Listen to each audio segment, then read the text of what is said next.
Hello, and welcome back to our third session and the last session before lunch. Not saying that lunch will be the highlight of the day or anything. That's obviously this session and then the session after it, and so on and so forth. But very exciting nonetheless. With us is Andrew, and he's going to be running a session on transforming leadership development. Without doubt, a tricky area. As before, you're not here to hear from me, so I will get off the stage and hand the reins over. Andrew, over to you.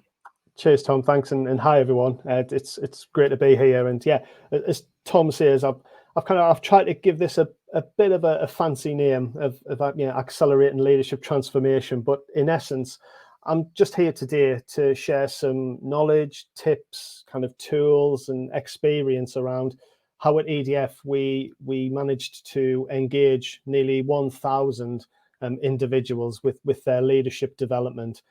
And as the slide says, I'm Andrew Golightly. I'm the Learn and Design Lead, and I work within a digital and innovative team, learning team, and within a wider people development team as well. And we're a central organisation, and we support all business units at EDF with their development, not just leadership, but predominantly within the leadership sphere. And just as kind of bit of a context first, I'll just set the scene before we kind of get into all the good stuff. So our business units, we have over 10,000 employees, and our work ranges from service and customers with their gas and electricity needs and products, through to nuclear generation. We own, operate, and maintain all the nuclear power stations in the UK. We're also building a new nuclear power station. So it's the biggest construction project in Europe down in Hinkley Point C, which some people may have heard of, through to, investing and looking at renewable energy sources and, everything in between, marketing, data, so a whole host of business units that we support. And the program I'm here to talk to you today about is called EDF Accelerate. So just again, a bit of context around where this came from. So the dark blue circles that you can see there were what people development had as offerings before EDF Accelerate came along. So nothing too out of the ordinary. I'm sure, a lot of people kind of, attending this or watching this back, their organizations will have something similar, but we had some core we have some core leadership programs. And there's three levels to that. So there's our lead and others, which is first line, our lead and leaders, which is mid-level leader, and our lead in the business, which is our senior leadership. And, those programs are great. They offer a lot of amazing content, and they really help to develop, especially leaders who are just transitioning into those roles for the first time. But as it says, it's a leadership program. They can be kind of time consuming. There's a bit of a commitment in attending one of those, and not all leaders, unfortunately, will have the chance to attend one of our programs. Alongside that, we have our business specific interventions, and that's the ad hoc, the just in time, kind of anything outside of our core leadership or any of our other learning products that we have. And they'll be dealt with is kind of project teams formed to work on those and deliver those from the business. And we basically identified a gap. I've said not all leaders will get to go on our core leadership programs. Those same leaders, they might never come up, their team, their department might never come up in a business specific intervention. So we had a gap. We have a lot of leaders across the organization, over 2,000. And we wanted a way and a means to provide them with some leadership development. Hence, EDF Accelerate was born.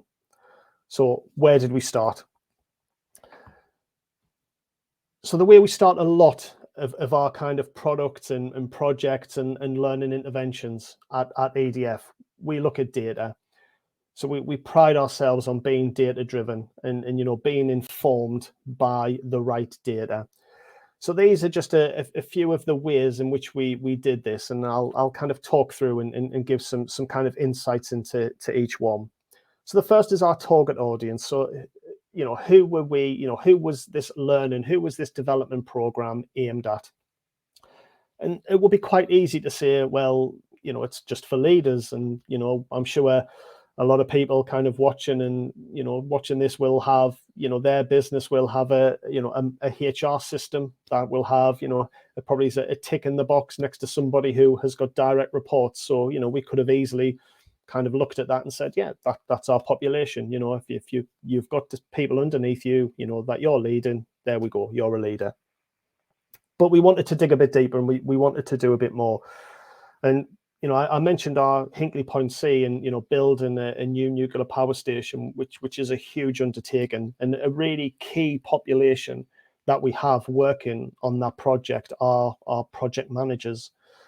And they won't have that little tick in the box on a HR system, but indirectly, they're leading hundreds of people through these huge projects to deliver some amazing milestones for the country in our net zero ambitions.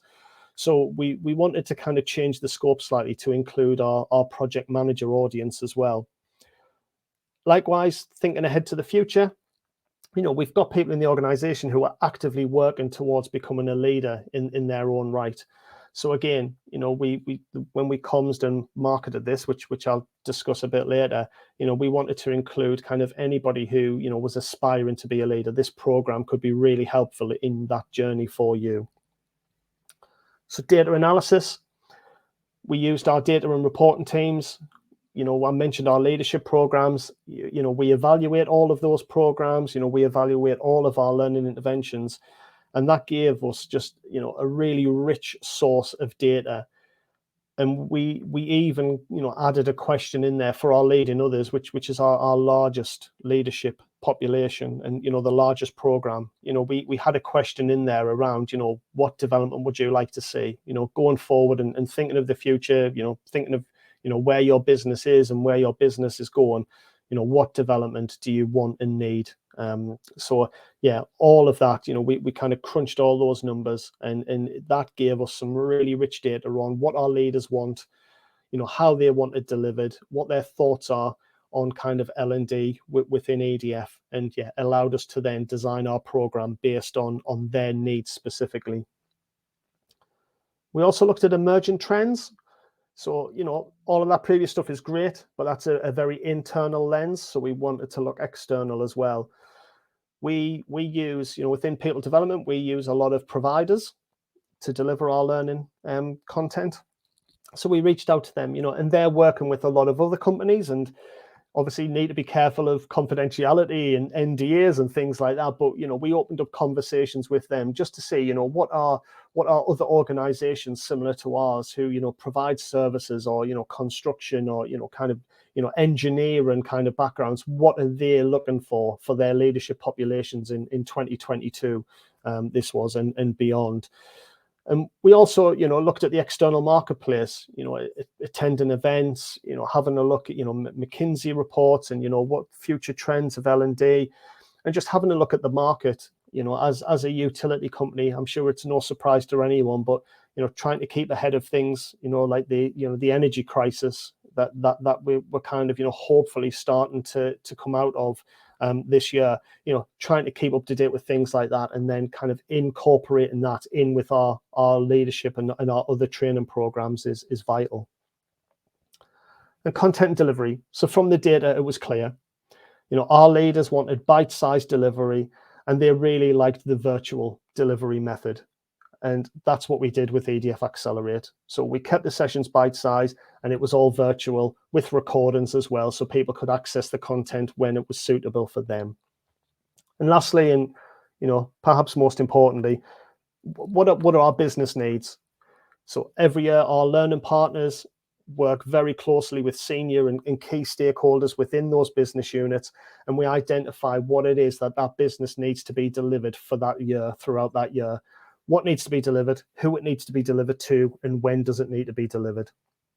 And again, some key themes from there we were able to then incorporate into the EDF Accelerate program. So yeah, looking at data across all of those different angles just really helped us to then start and shape the program that we ended up delivering throughout last year. And this was the program. So again, we've said, it needed to grab their attention, it needed to be bite-sized, and really importantly, it needed to be applied immediately. From attending one of these sessions, we wanted, our leaders, project managers, aspiring leaders to be able to take the learnings from that and utilize it in, their very next meeting or their very next one-to-one or, their very next project update, whatever that might be. So that was really key to us. And one of the first things we did is when we kind of, looked through all the data and kind of looked at the design of this program, was we wanted to create a vision, which I think it's just really important, a vision just to help us kind of, our North Star, where are we going towards? And that was to improve the employee experience. So all of these sessions that we offered, you can see them all. I'll not talk through them all kind of individually, but you can see some of the topics that we covered. Trust, empathy, authenticity, emotional agility. Really key subjects to try and help their experience as a leader, improve their experience as a leader, and also improve the experience of their people as well. So apart from the first session, which was 90 minutes, because that was a bit of a kickoff program as well, they were all 60 minutes long. So again, with that bite size, they were all delivered virtually. And another key thing we did with data when scheduling these sessions is we looked at our company intranet, so our company intranet SharePoint site, and we have learning and growing pages on there. And the analytics we can get from that page creates a heat map for when people are accessing. So, we can see roughly when, some of our people or a portion of our people are trying or going on to access some learning or, it's learning and growing content. And at EDF, we also use LinkedIn Learning. So all of our employees have a LinkedIn Learning license. And another really great bit of data is we've just done it now ready for this year's program, is we can look at, a year of learning. So, all of our learners who have accessed LinkedIn Learning over the past year. And I think that the recent one, there was like 17,000 lines of data. And, our data and reporting team have taken that and created a really easy, simple table that shows, at each hour of the day, how much learning is being consumed. So we can see, straight away that between 10 and 12 and 2 and 4, that is when our people are accessing LinkedIn Learning. And, it's not foolproof, it's not, guaranteed, but, we're talking, this is kind of, overall, a couple of thousand learners, possibly hundreds of learners who are accessing learning at these times. So it just allowed us to then schedule these sessions kind of based on the times that we know, quite a large part of our kind of base, our learner base, are looking to access learning at those times. So yeah, so that was the program that we ran and we designed. And this is what we shared with kind of really key stakeholders in the business. So, all of our employee networks, kind of our learner partners would speak to their connections within the business. And yeah, this became a kind of a really easy, simple one slide just to share with people around what the project, what the program was, what we were trying to do, and then how we were going to deliver it through these individual sessions as well. So we had the program, we designed it, we knew what the sessions were going to be and when they were going to happen. We then moved on to communication and marketing. So our people development team has kind of been on a bit of a change in how we work over the past year or so, and we've moved to a product-centric way of working. So we had a look at what we can offer our learners and kind of categorize some products that we have. And this kind of got us thinking around, learning as a product. And, I'm just kind of starting to hear and read and see more and more of this as we go along. And that's what we kind of started that with EDF Accelerate. We marketed it as a product. So that the first step was, we needed to attract people's attention. And I've got the word interrupt there, interrupt their daily work and life. But I guess kind of might not sound great, but a word I really like is disrupt. How can we kind of stop people in their tracks? How do we, I'm sure we all have a routine when we come to work, and kind of, how can we interrupt that routine to, catch somebody's eye about EDF Accelerate? And yeah, we just took some lessons as, you know, what would, you know, product marketing do. So, you know, we kind of had some teaser comms, you know, kind of, you know, watch out, you know, coming soon, you know, EDF Accelerate, kind of nothing really about what it was, you know, just really eye-catching, you know, use of GIFs and things. You know, we looked at where our people are kind of accessing, what they had access to, where do they go to find out news and information, and kind of infiltrated those spaces really with a, you know, the EDF Accelerate branding and, you know, logo. We then kind of moved on to, you know, starting then to create a link between what EDF Accelerate was and what was in it for the learner. And that was just going back to those key findings from the data analysis that we done, which was, you know, it was bite size, it was relevant, you know, the content that we chose, you know, that was leaders, you know, that was leaders saying we need more of this, or we need some of this. So, you know, it was designed, you know, for leaders by leaders in a way. So it was keeping those really kind of key, simple messages for our people. You know, it was relevant, it was bite size, you know, it's been designed with leaders in mind. The next step that we did was to keep learners connected and build the brand. And I really can't stress how important this was. So, you know, before we launched anything, we'd worked with our brand team to brand our product, you know, brand EDF Accelerate. And we used that for everything that we did.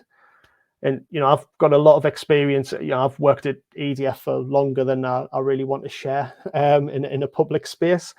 But, you know, I've worked here a long time. And, you know, the amount of projects and programs I've been on where, you know, the name changes, or, you know, people call it slightly different things. And, you know, we wanted to eliminate that. So, you know, we had a really strong branding. You know, it's always been called EDF Accelerate, and we've now, after, you know, the last year, we're at a point now where, you know, if you mention, you know, Accelerate to people, you can see people recognize, and oh yeah, you know, I attended a couple of those sessions, or the, you know, the development program. And I think that is really key, is building that brand and staying true to it and using that throughout all of your comms and marketing to people, so they build that recognition. And then the last one, you know, build commitment and identify advocates. So, you know, again, we had the data, we knew who was attending our sessions. You know, we could see who was kind of, you know, messaging about it or speaking about that on some of our channels, like, you know, Yammer and on our company intranet.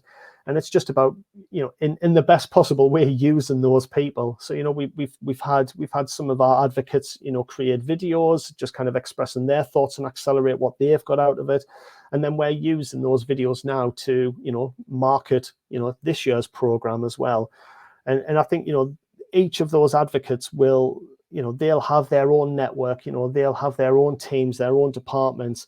And it's just kind of, you know, liaising with them and getting them to kind of spread the word and to share their thoughts. And I think from, you know, we got a load of evaluation and a load of feedback about, you know, Accelerate from last year. But, you know, some of the most important and kind of heartfelt ones for me have been where, you know, I've been presenting to, you know, a group of internal, you know, stakeholders and a group of internal people about the program. And, you know, people have kind of came off mute and just, you know, kind of spoke openly, you know, haven't been prompted, but just kind of spoke about the program and, you know, what it's meant to them and what they've gained from it. And yeah, and I think, you know, things like that, it's finding those advocates who can help really build the brand of the program and help to market it as well. So yeah, just a kind of, you know, 4-step process on how we went about comms and marketing for the program. And this for me is a really key part of what we did. And I was chatting to Tom just before the session, and we were kind of chatting about simplicity and people development. You know, our vision, or, you know, our mission really, I guess, is to provide simple access to impactful people development. And it's those 2 key words of simple access that really stand out for me in how we go about this. And with the EDF Accelerate, that's what I wanted to encapture. I wanted this to be a really simple and easy way for leaders to engage with and access the content that they needed. And just got a short video. I'm kind of cross my fingers and, you know, pray to the technology gods that it's going to work. But I'll just kind of talk you through this short video. It's only 40 seconds, but it just kind of shows a bit of a journey that a leader would take to access the content on our system. So this first page here is a brochure that we designed. So again, as part of the comms and marketing, we created this brochure where everything was held within this. It was a PDF, so everyone could access it. It could be shared anywhere across all of our systems. And yeah, from this, you can then kind of gain access to our LMS to then sign up to some of the sessions. So I'll play this and talk through it. So this is the brochure. You can see it's just a quick introduction there, and we've got our leadership group, leadership model pillars, and each one of these are a session. So I'll just pause it. So you can see we've got the session. It's then got a kind of a synopsis about what's going to be happening on there, and then you can see kind of slightly two different links here. So this one is register for the event, because that one hadn't happened at this point, and then this one is catch up with the recording. So as the program kind of progressed, we would go back in to this brochure and update the registration link with the recording link. So again, everyone just could access, whatever development they need, whether they wanted to register for a future event or whether they wanted to catch up on a past one. We've then got a link there to our LMS. So again, this was brand new. Nobody had really used this LMS. This was the biggest program that we'd put on here to date. There's the full program of events. So somebody can go and kind of click into one of those that they found that sounded interesting. And I'm just demonstrating where the enroll button would be there, but I've already enrolled on my own course, of course. I had to boost the numbers. But you can see you can easily toggle backwards and forwards, kind of read the synopsis and decide whether that is something that was going to be kind of really interesting for you. And the full program was available in one sitting, so you could access that. You could see the full program of events. So a lot of work went into having all of that design work done up front and having that available. And I think a really key point for me for this program, and why one of the reasons I believe it was a success and why people engage with it, was we gave people choice. And in my personal experience and my career within L&D, I think a lot of the time choice is taken away from the learner, and a lot of content is mandated, or you're nominated, or you're kind of told to go and do a piece of learning. And I really wanted to move away from that model, and provide leaders and your project managers, aspiring leaders, with a choice on how they shape their development for the year ahead. And because all were available, I think another issue I've kind of experienced and come across over the years is, we'll schedule, kind of learning commitments into people's diaries, and it's maybe done, weeks or maybe it's a month or so in advance. With the EDF Accelerate program, people were signing up to an event, 6-7 months in advance. In March, you could sign up for an event, for October, November, December time, and that went straight into your calendar automatically for you. And I think in my experience, for the first time, it really changed, that it shifted the balance of, as an L&D, kind of team, trying to work around, somebody's, kind of daily work commitments. It just meant that we'd give people plenty of notice, so that actually it shifted that balance slightly, so that they could then, work around their development. It was in their calendar. And again, things happen, things come up, they still might not attend, we know that. I think that's something that we just have to accept. But I think it just gave us a more of a fighting chance of people then, turning up and experiencing the event live by us doing that. So yeah, really, really key points from myself there regarding that. And then yeah, just a couple more slides really, but I just wanted to share some numbers that we saw. So as I said, we evaluated the event at the end of last year, beginning of this year, and I'll start on the kind of the left hand side with the 3,600. So that was the amount of enrollments we had. So not individuals, but the total amount of enrollments, because there was kind of 8 sessions that people could sign up to multiple sessions if they so wanted. So yeah, we had in total 3,600 enrollments. We then had just over 1,300 physical attendances. So from those enrollments, 1,300 people physically attended a session over the course of the year. And again, as I said at the start, this was just over 970 individuals engaged with EDF Accelerate in some form. That could be enrolling in one session to attending the full suite. But yeah, we had over 1,300 spaces kind of actively attended. We then had over 700 YouTube views. So I kind of mentioned at the start, so we recorded the sessions, just chatting with Tom again, and Tom was saying, there's a big interest in recordings for iDTX as well. And yeah, we found that, and I think again, we hadn't seen numbers like this. We've got our, People Development's got its own YouTube channel, and we put the videos as unlisted and send out the direct link. And yeah, we hadn't really seen numbers like this before, really. So yeah, over 700 views, and YouTube's great. It can give you a lot more in depth. And just to share a couple more numbers around that, the data shows that around about 13% of those 700 plus viewers actually completed the full recordings. So completed the 90 minutes for one or 60 minutes for the other. And the data also shows that the average watch percentage was around 15 minutes. So the plan is, again, to use that data, and this year we'll have a look at those recordings and we'll try and kind of edit them down just to make them, again, a bit more bite-sized and be informed by that data. If the majority of our people are spending around 15 minutes, can we get those 60 minutes down to 15 and kind of keep the impact, keep the takeaway learning, but then make them a lot more accessible and a lot more engaging and appealing for people as well.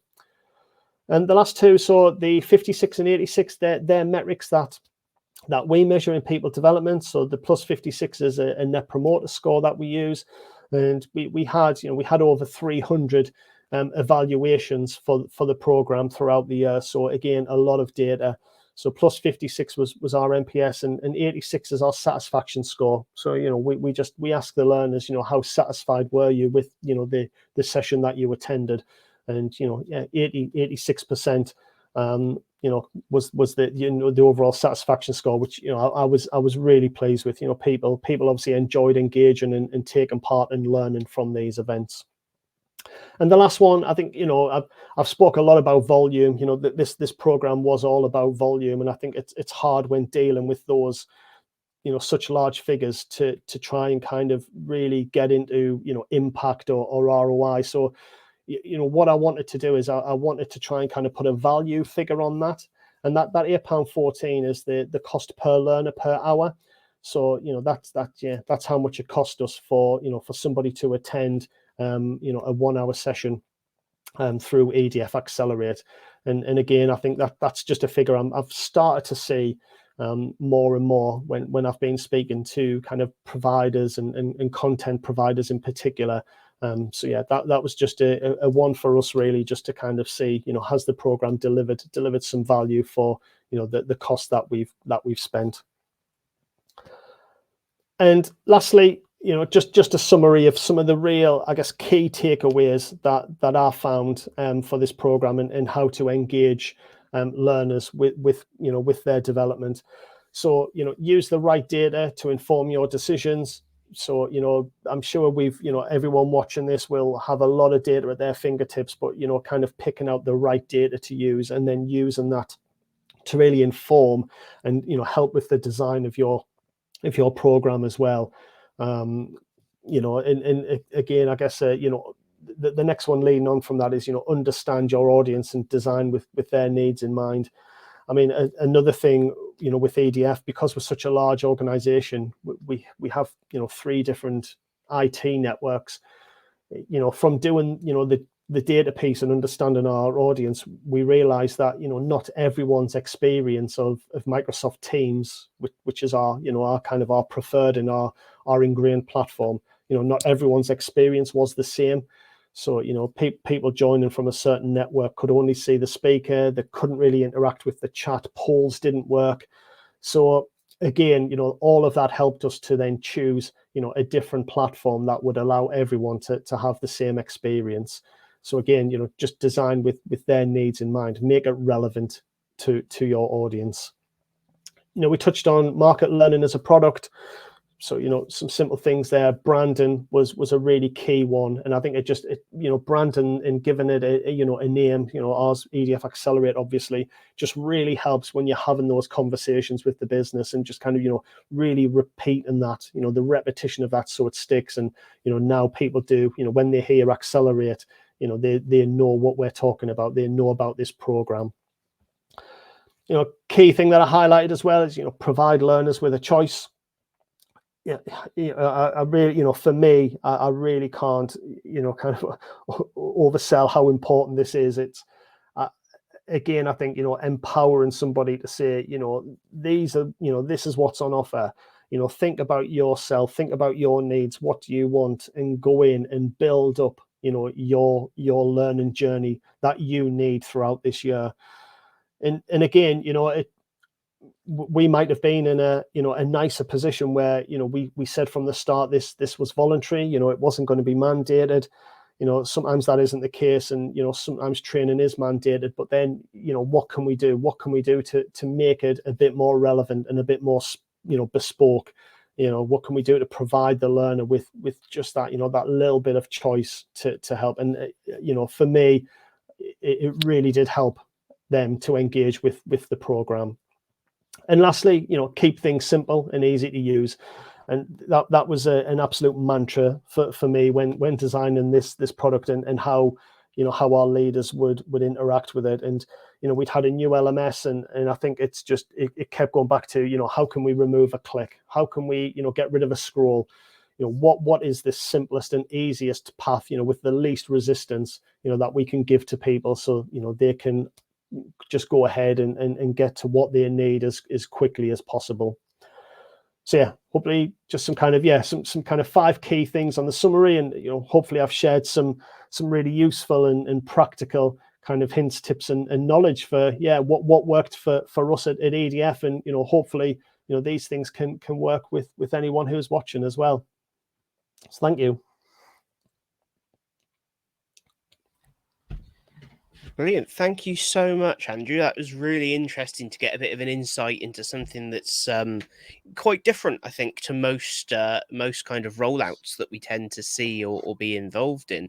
I know there was at least one item in the Q&A, but now is the time, people, if you've got questions about that or anything relevant. Let me jump over to the Q&A.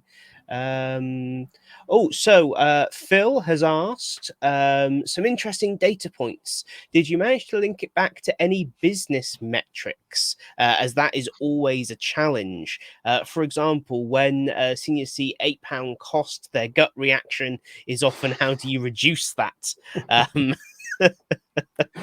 Yeah, I mean the cheeky answer was my target was £15. So yeah, that was my target. But I guess it's a really great point, Phil. So, and it was that business plan. So I think it's the realization, and you've got to be realistic that you're not going to be able to tie it into everything. So I think it was we were really convinced, and it was having that conviction that we looked at what leaders were saying they needed, and again, from my L&D experience, we tend to get a lot of requests from senior stakeholders. And I think, one thing that we done last year, a lot more of at EDF, and we're doing a lot more of going forward, is things like focus groups and bringing in, for want of a better term, the people on the ground into that design journey. And that's what we wanted to do with this data. And the business change plan, what that allowed us to do is the business was saying, we need whatever that was, and it's for this audience and it's for this people, and we looked to where Accelerate could directly meet that need. So it almost we liaised with the business, spoke to them and said, you're asking for this, well, we're delivering an Accelerate session at this time on this date about that topic, and it's going to cost you nothing. This was funded by ourselves, so it cost the business absolutely nothing, you know, so they didn't have to turn up. We're glad they did, but they didn't have to. But I think that really helped in, you know, just, and I think it's given that confidence that we are thinking of the business need as well, and what their measurements are, what their KPIs are. So yeah, that was something that business plan was really key, you know, kind of getting hold of that and going through that, and then contacting the various and relevant stakeholders to say, you know, we've got something that can really help you with this, and it's not going to cost you a penny. And yeah, they're the words that they like to hear. That's the cost that they like. Absolutely. Maria Toth has asked, which platform did you use, I guess, for the delivery of the content? Yeah, so it's our LMS, which nobody has heard of. But so we used our LMS, which was brand new, and it is a Net Dimensions platform by People Fluent. So some people may or may not have heard of that. It's you know, I'll be honest, and it's great for what, you know, we're in, you know, I mentioned we're a nuclear company, you know, so security, IT security, and everything is a huge priority for us. And the learner management system we have is great at things like role authority, and, you know, kind of making sure that our people who are working in those key areas are kind of within ticket, you know, they're up to date, they're learning their knowledge, as you know, and we can see that and we can report on that, because, you know, that is just something that we need. So from a user experience point of view, you know, I shared it with you there. You can probably see it isn't, you know, the most snazzy, or it's potentially not the nicest. So that's where, you know, no matter what the platform is, Maria, I think my advice is just, how do you simplify? How do you, you know, do leaders really want bells and whistles? You know, do our people want bells and whistles, or do they just want to get to where they need to be as quickly and as easy as possible? And that was kind of my mantra, as I mentioned, to designing this on that platform. We're slightly over, but are you okay to answer a few more questions? Yeah, if that's okay. Yeah, absolutely. Awesome. Yeah. Diane has asked, she'd love to know more about how the ROI was calculated.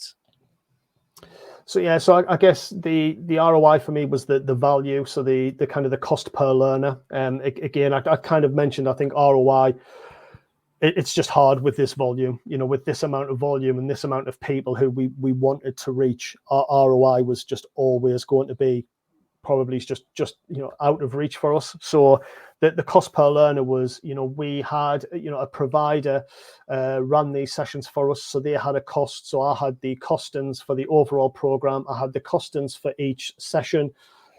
As well, a key thing, we ran 3 different varieties of sessions. So we had masterclasses, which were kind of an expert led session. We had discussion with sessions, which were an EDF senior leader sharing their experience and their thoughts on a key topic. And then we had a watch party, so where some synchronous learning, everyone was kind of, we shared a piece of learning content, everyone consumed that at the same time, and then we had a discussion. So each of those had a slightly different cost, as you would expect. So yeah, it was just the amount of people who physically attended, the cost of the session divided by the amount of people who physically attended. And yeah, that figure isn't even taking into account how many people then viewed and watched it on YouTube either. We just did that for physical attendance. And I guess a big part, it's a really good question, I guess, not ROI, but a big part of our impact was the engagement. Will people engage with this program? I think, you said, Tom, it's maybe slightly different to some similar programs. And also, will they engage with a brand new learning management system that they probably hadn't even accessed at this point? Brilliant. And the last question we've currently got is just familiar on. Could you speak a little more about the specific forms of evaluation that you did during the project?